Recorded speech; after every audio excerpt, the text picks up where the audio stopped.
stands for G Series Extra Performance. And if you're someone that's graduated the 3rd grade, you'd realize that extra starts with an E and not an X. And you'd be right. The Grand Prix shares a birth year with both Demi Moore and Jodie Foster. And while it may have aged better than both of them, sadly, it's reached the end of its life. General Motors decided to pull the plug on Pontiac in 2009. And this GXP represents the last generation of Pontiacs that will ever be built.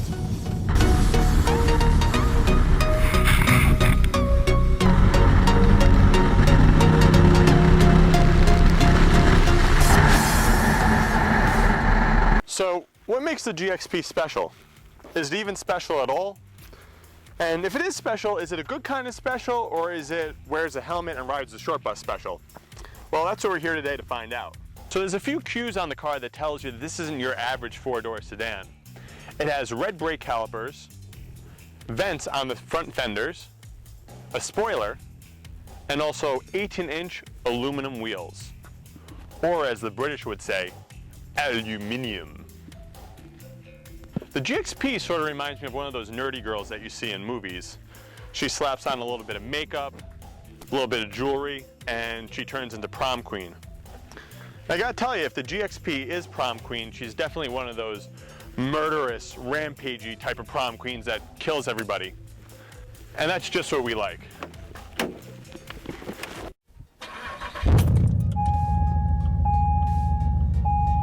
All right, we're gonna go take a ride.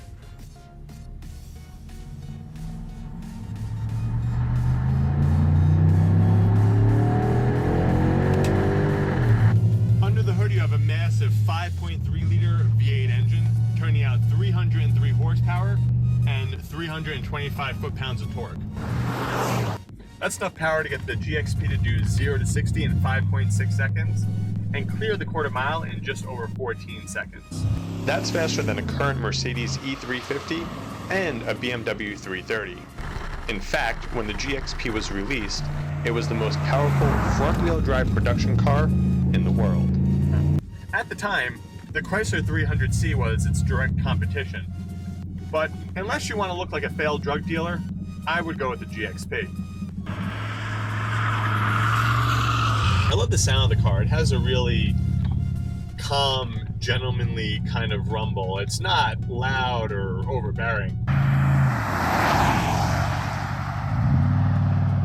Connected to the engine is a 4-speed automatic transmission with the option to use manual mode via the paddle shifters right here.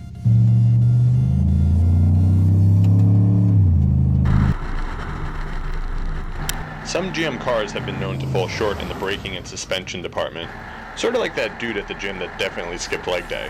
I have to tell you though, the GXP is nothing like that. It's actually a little bit lower than the previous version was, and it has a higher spring rate and gas-powered Bilstein struts. Bilstein struts. So you get virtually no body roll when you're going around the corners. And another thing too is that with front-wheel drive cars that have a lot of power, sometimes the car will have torque steer, and this doesn't have that either. It's actually kind of nice. I don't feel like I'm driving a Pontiac. The brakes are quite large and will get you from 60 miles an hour to 0 in just about 119 feet. The interior's got a taste of luxury and sportiness without excelling really in either category. One of the first things I noticed sitting in the driver's seat is that the center part of the dash is angled towards you, and it really makes it feel like you're sitting in a cockpit. You've got a heads-up display, a touchscreen for the radio, and GPS navigation. The seats are leather with suede in the middle, and there's enough trunk space to fit at least 3 Swiss people, which is great for repairs when your car breaks down. So the Pontiac sounds really great so far, but there's a problem. There's actually a few problems, in fact. And it's funny because a lot of the things that I just mentioned that were so great about the car are also problematic as well. It kind of reminds me of having a really hot girlfriend. On the one hand, she's super hot, but on the other hand, everyone's going to hit on her when you go out to bars, and there could be other problems associated with that. The first thing I could think of is the suspension. While it's nice and firm and it's great around corners and a track, It's also terrible on the road. You can feel every little bump, and even a moderately sized pothole feels like a pothole straight to hell. Like many powerful front-wheel drive cars, the GXP suffers from understeer. The transmission that was chosen is sort of a joke. With only 4 gears, it wakes up as slow as a teenager and is probably missing out on some needed MPGs. The GXP eats about a quart of engine oil every 2 months. Also, the suede seats stain easier than a black dress on prom night. Check out this massive dial on the center console. Its only job is to adjust the heads-up display. Even with all the drawbacks, I still feel the GXP was a great buy when it was released. This is mostly because you can get Cadillac-like features for a fraction of the cost. It's still a great value today considering you can pick one up for under $9 grand. While the GXP isn't the fastest or nicest car I've ever driven, it's definitely one that I'll look back on for the rest of my life. Why can't I remember whatever line it is I have to say after this? I just can't do it. It's one line, don't know what it is. It's about something. Why can't I figure that one out?